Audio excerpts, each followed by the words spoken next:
Western education. You can't use them. That's sinking. It's almost like if you can't beat them, join them.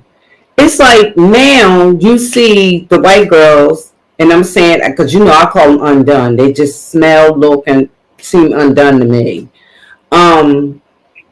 With plaits and everything in their hair, where they done added the braiding. It's like when they were in my time being younger, I can remember it was said, don't dress like them, don't be like them, don't talk like them. You know what I'm saying? For them not to be anything like us. But now, it's like I sit back and I look at this and I say to myself, like, is this really happening? You know what I'm saying? Go back to that video we just watched. Go back to it. But Rod, just look there. The video. No. This is a direct reference to what you're describing. He said they was trying to bring what culture back? White American culture, right? Right. White American culture. But they were trying to. Do you know what white American culture is? Mayonnaise. I did. Well, yes, and destruction, dividing, anything that to me is negative. I can't see their cultural appropriation. Cultural appropriation is white American culture. When you whether it's free white persons in law that came as dirty Moors to the land and labeled themselves free white persons in law, or whether it's the pale face they brought later to cover up their dirty deeds, they all appropriated our culture and exported it to the world. They still doing it to this day. When the first time it became popular for a pale-skinned lady to use our hairstyle, was back in like 81, 82. It was a movie that came out called 10, starring Bo Derek. And the famous poster for that movie was her coming out of the lake with her hair braided up, plaited up, right, in a bikini. You remember that, Dodge? I don't know if that's you there. I'm listening. I said, you remember that? What Rod's talking about with Bo Derek? Yeah. I remember that. That's weird. It brought back a lot of memories. But what you probably don't remember is the media fallout about her wearing her hair in that style. It was a big news story about her wearing that hairstyle. They had articles in it in the black newspapers. They had mainstream television stations was doing little side views where they talked about what people thought about her wearing that hairstyle. But if you go back to the 50s, we had a dance called the Lindy Hop. They came into the juke joints to learn how to Lindy Hop so they can put it on television. The music from Scott Joplin, they used to couldn't play it because they didn't have the prerequisite rhythm activated to use it, to do ragtime music. So they demonized it, right? So if you want to know if I'm telling the truth, go Google the demonization of ragtime. It was called the devil's music. But then something rolls up after that. Ragtime gave birth to jazz. Jazz came as swing jazz, hard bop, bebop, soft jazz, right, vocal jazz, and non-vocal jazz. But after that, there came a new form of music because it was being appropriated by the people you call undone, and we wanted to have something to maintain the soul's essence. So out of the Mississippi Delta came the blues. Came the blues. Old plantation songs, right? Oh, the songs we used to sing around the fire, right? The greatest blues artists became Bobby Blue Bland, B.B. King, but before them, it was Big Mama Thornton, who inspired people like Jimi Hendrix to play the guitar, inspired B.B. King to play the guitar, right? And she inspired Elvis to pretend to play the guitar Oh, because he wasn't never playing it. Elvis had a little He cover. didn't play no damn guitar. Well, you know, his mama was a quadroon, or octroon. She was passed, right? Matter of fact, her and my Aunt Bert in their later years looked damn near like sisters. My mama and my auntie Aunt Bert could have been passing, but they didn't like them other people more than they liked us. But the whole thing being is all of this is white culture is the appropriation of the culture of the land, white American culture. Because ever since they've been here, all they done was copy what we did and tried to take control of it. Now, I was telling you, they give Henry Ford the credit for the first assembly line. He got that from a brother that came from Mississippi that was making cars in that manner. That's where he got it from. Right?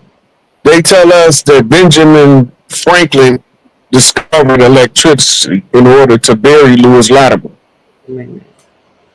Excuse Right? me. So they always stole our culture.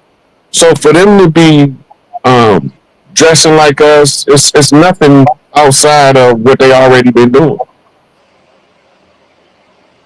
I'm bring They're this trying up. to I heard of Go ahead. them making racism, that racism is now a mental illness. Have you heard of this? Because I'm going back to the video, right? Going back to that video that we just watched or whatever. Mhm. And he was asking Rod, you know, like, why are they highlighting this? Like, why is the media focusing on this? And I, you know, as I was watching it, I was just like, yeah, I think that definitely is to perpetuate this sort of like quote unquote race war, right? And try to make it seem like anarchy is probably coming soon, you know, like that fear mongering, right? And then of course the media then will have quote unquote white folks who are against this type of thinking, right? Because when you look at them, you do think of racist. You think of, I think of uneducated, poor. I also think of them as disenfranchised in a lot of respects, right? But in their mind, the only thing that they have going for themselves, the only thing that is power that gives them some sort of like leeway is the fact that they're quote unquote white. You know what I'm saying? Right. It's thing. And so you have that playing out. And at the same time, I'm going to show you guys a quick video I want you to watch, right? About how racism is now considered a mental illness or disorder. So if there's anybody in the chat, any of y'all that's watching this, I'm pulling this up now. If anyone that's in therapy, mental health, anything, drop a 1 in the chat. Because after I play this, I want to hear what y'all have to say. I'm interested. Mm-hmm. Right. So it's a book about the close of the age. It's called Side Son of Man. Mm-hmm. Right. Now that's the first thing called my man. The second thing is what is SIDE an acronym for? Social Oppressive Disorder. When you analyze the word social being a group, right? And it's a disorder that causes them to oppress people. The original doctrines of white supremacy is called the white man's burden, popularized in the poem by Rudyard Kipling. And racism was the tool to enforce an artificial caste system, right? They used colorism as opposed to socioeconomic status. But instead of allowing people in a collective group to be able to change their socioeconomic status by group economics and unity, they broke that up. So The side effect is it looked like the ones with the darker skin is the ones subjugated the most because they allowed the other people with lighter complexions to continue to operate in family units. But the ones that they was disenfranchising, they disrupted the family unit in order to break up the community. So we couldn't do group activities that would give us the strongest power that we could have. So it's systemic. That means it's hardwired into the systems that we follow, that we live under. It's oppressive because it selects a group of people based on a racial identity in which you are going to oppress. And they know it's a disorder because they wrote it on paper. So if you read Dianetics, it's a part in there called contagion or aberration. And what that's talking about is people with thinking defects like racism, sexism, etc. Those are passed down family lines like a hereditary disease, but it's a hereditary blockage to your thinking, right? So that was the first instant analysis that came up when I seen that. Yeah. Very interesting. Welcome, Mr. Kraft. How are you? Welcome to the show. Man, how y'all doing? Appreciate the comment. Good. Yeah, we had to watch you take a bird bath and walk around and flex in the mirror.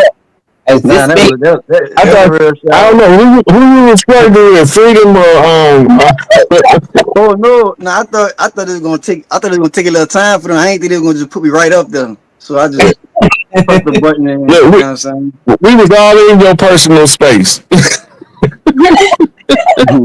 Yeah, my fault. I ain't mean to do that. I thought it was gonna take a little time for them to bring me up.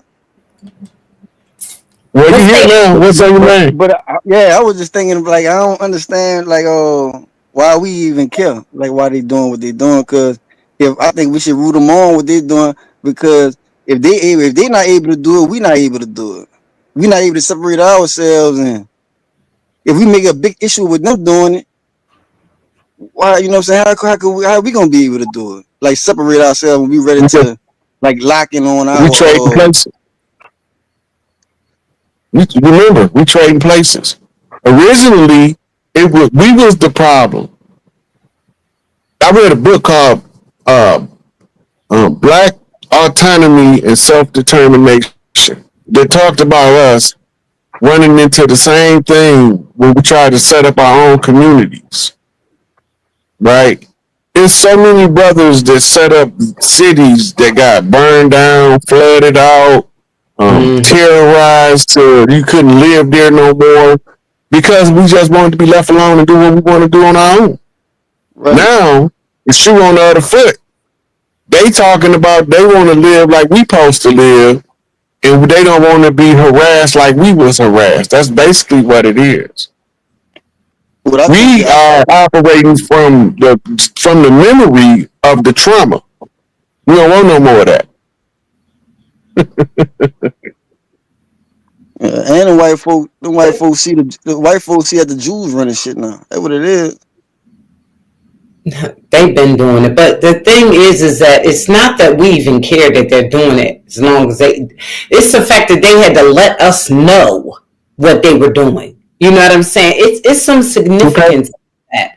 I mean, you have to let us know. And that's why I told you that. That's why I asked you last week. That's why I asked you, who paying for this?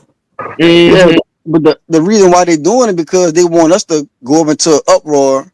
So then once we publicly go into an uproar, now we don't have no grounds to go do what they're trying to do. Well, I don't even know. We can't govern ourselves.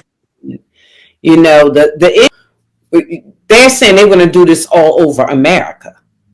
It's like you're trying to start some trouble. It's like you're looking for attention, because when the attention is not on but we have to pay attention to what they're doing. Seriously, we can say I don't care until some bull crap starts.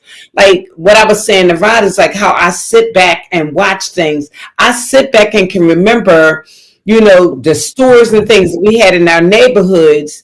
And now we don't have these stores no more, but yet the Arabs and the Chinese people that couldn't get loans to have their little chicken stores and whatever they have out in the white neighborhoods, as per se, in the suburban areas, unless they're called now restaurants. But when it's their little small stores that we go and buy our 4 chicken wings and french fries from, they moved our stuff out and pulled them in. And we got to pay attention to what is going on and the attack that's on us as a people. Because this is like Rod just said, this is a form of warfare. And it's been a form of warfare on us. And I'm old enough to say that I watch this happening. How many soul food restaurants do you have in your area? Just think about it. I only could think about is one in my area. Listen, Sister Freedom.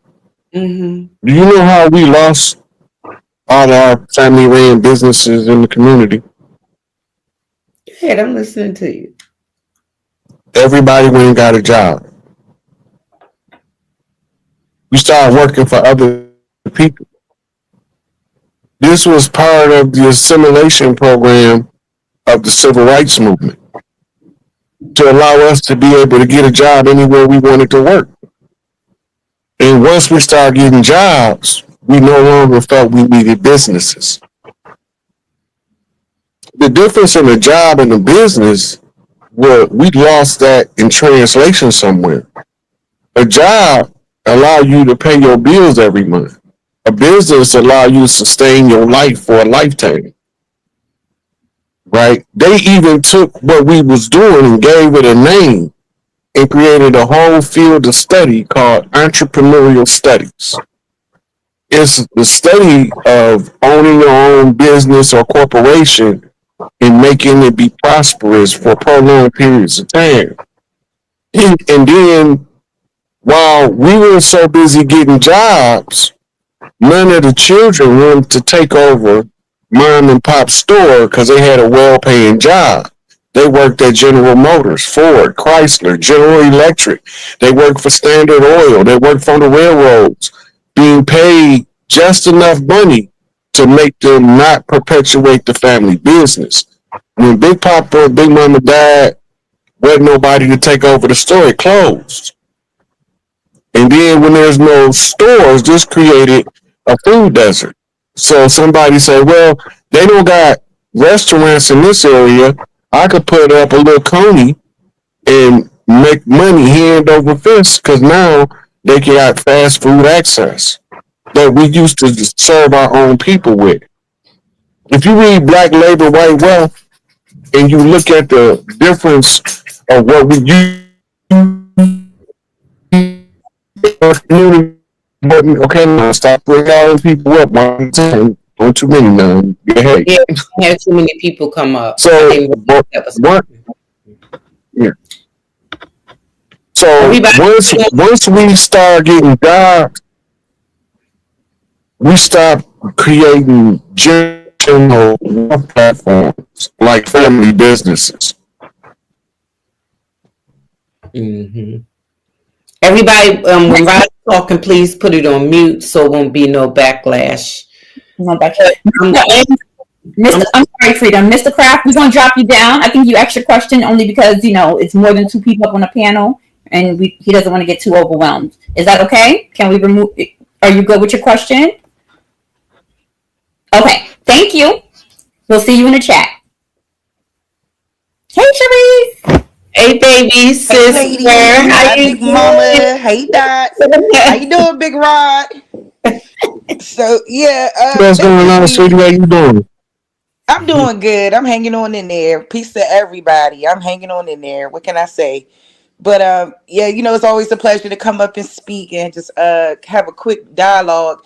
But it's funny because you actually touched on the question I was getting ready to ask you, because it was another panel I was on last night, and this kind of came up around the idea that segregation, I mean integration, kind of put us in a terrible trick bag, if you will.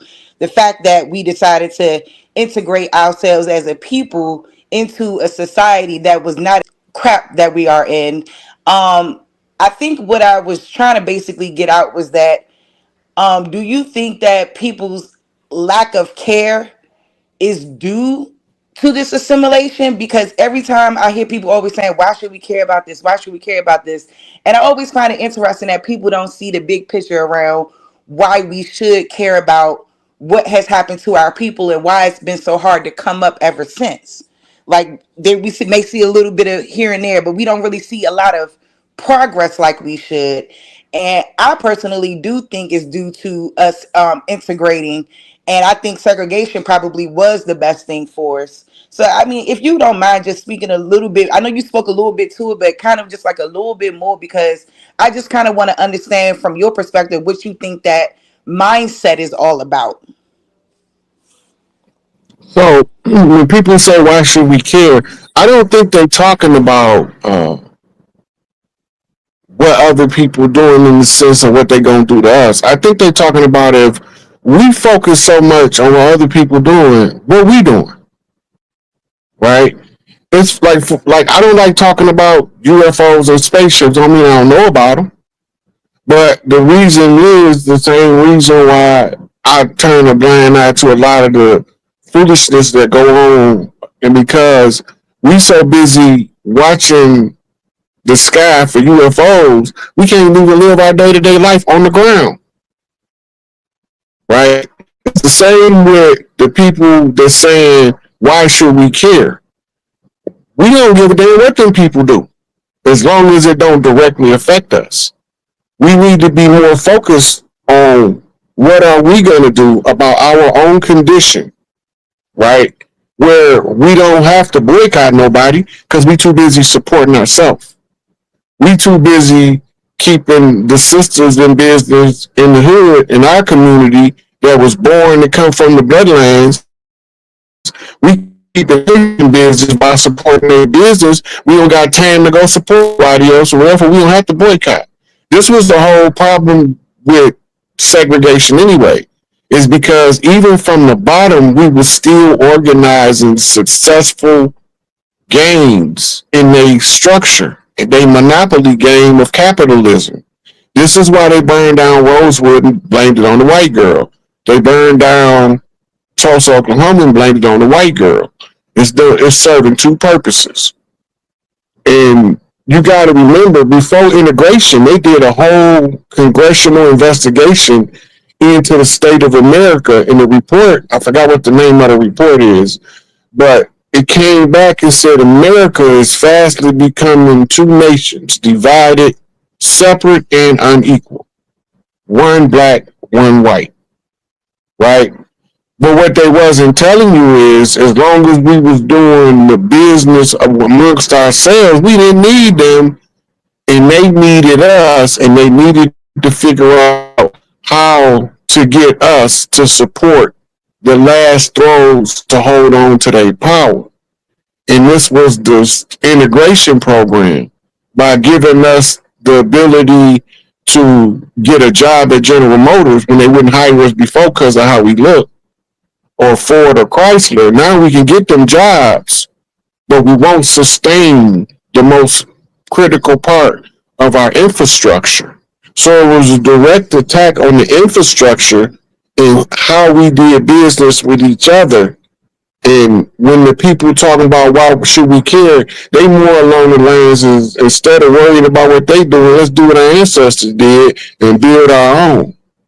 But then you have the ones who became successful through working labor to live a good life, that they believe that if you don't got a job, you're not doing nothing with yourself. You wasting away if you don't got a job, right? That's the perception that was intended for us to have, so that we don't support each other and we don't be part of our own community upliftment and be more destructive to it. And this is why, another reason why they turn the boys against each other. Because if you get the youth fighting early enough, they won't know no other enemy but themselves.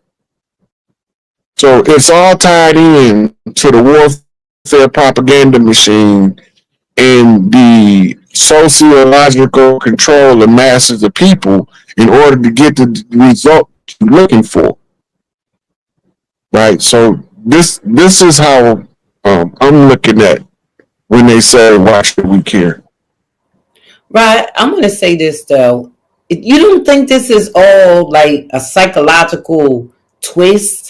It's almost spiritual. It's almost weird because if I can go to the store and buy, long as I'm getting chicken wings, I should be caring that I'm getting them from Mama, from Big Mama, from Miss Evelyn's. You know what I'm saying? Versus me going to the Chinese for chicken wings. I mean, I'm just saying it's like it. I'm sorry. I don't want to cut you off. We used to do that, Freedom. That's exactly what we used to do. Yeah, the problem came in. The problem came in when we all got jobs, and Big Mama's store had to close when Big Mama died. So we can't buy Big Mama wings no more because don't nobody want to run the store because they got a good ass job. They work for Microsoft. They work for Tesla.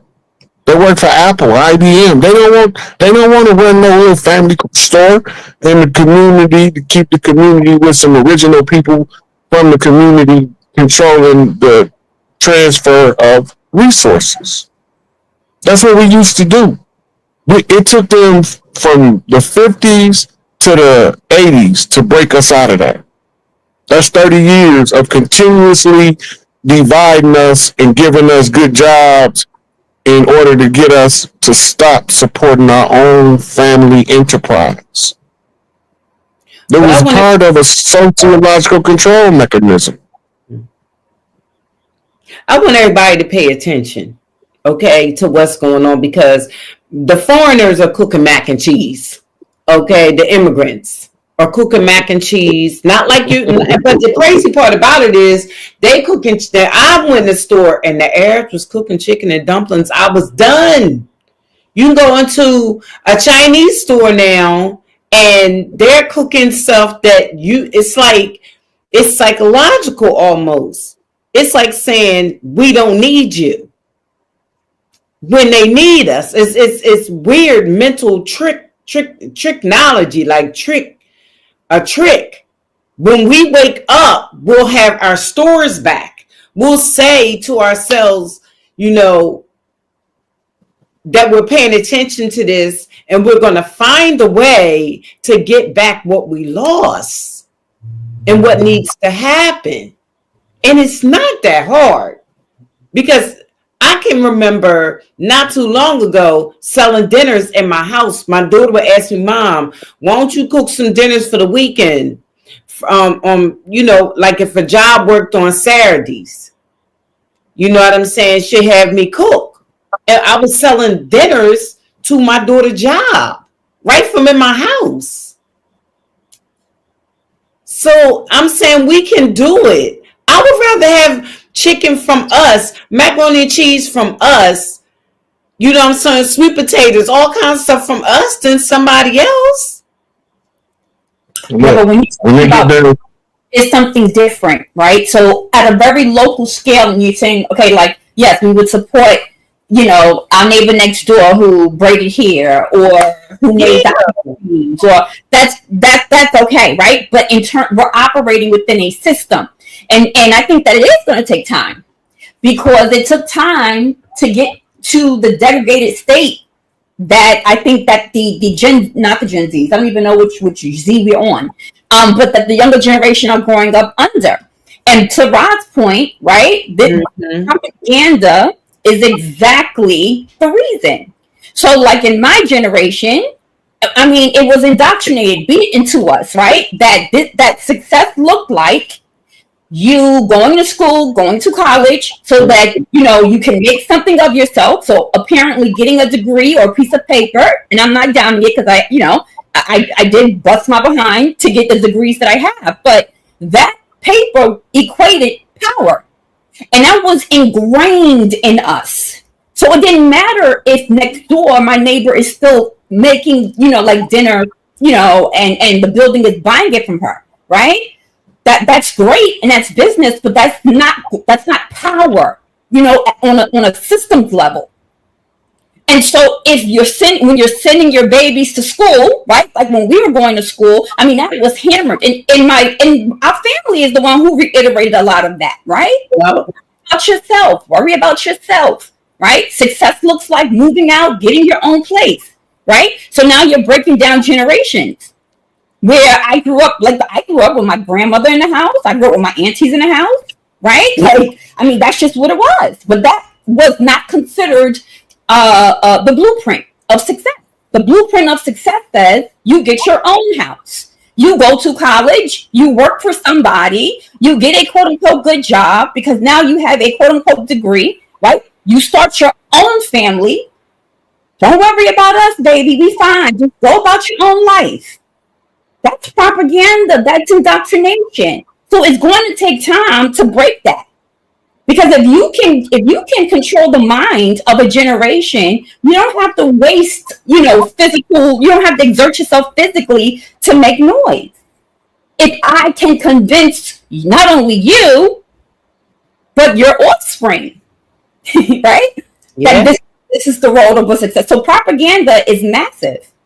That's huge. We can't understate that. So it's not so, in my opinion, so simplistic as, okay, supporting, restaurants, soul food restaurants, X, Y, and Z. We're talking about systems, structures, power. Okay. Look, in New Orleans, before commercialism took over Bourbon and Basin Street, Basin Street pretty much non-functional now. But Basin Street used to be where you got cleaned up right before you hit Bourbon Street. But before commercialism came in, you had to have the majority of the wards, Big Mama, sign off before somebody would sell you a piece of property.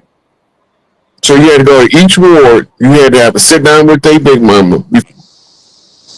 They took that power away from the Big Mamas and commercialized it because they terrorized the original business owners out of their businesses and let it close down and then reopened it, rebranded under some colonial control measure. The people in New Orleans don't even hardly go to Bourbon Street no more. But all of the visitors and the tourists go to New Orleans, they first place they want to go is Bourbon Street. I agree with everything that both of y'all said. It's just that I want us to pay attention. So, with everything that's even being said tonight, we see the importance of having our own businesses and catch it before it's too late. So our kids can have something of their own. I can remember when we had laundry, everything. Now we don't. It's like we don't have nothing, and it's like I said. I know we were trained at a time to do this and that, but the way I'm looking at it, it's like we're losing everything. And We're allowing it to happen. I'm gonna tell you what's gonna happen. Gonna make us join back to our communities and rebuild on our own again. After they get done looking the grocery stores, and ain't gonna be no more grocery stores. You're gonna have a family farm because this was gonna be the law of the land. It's the law of the land anyway. Every family had to be tied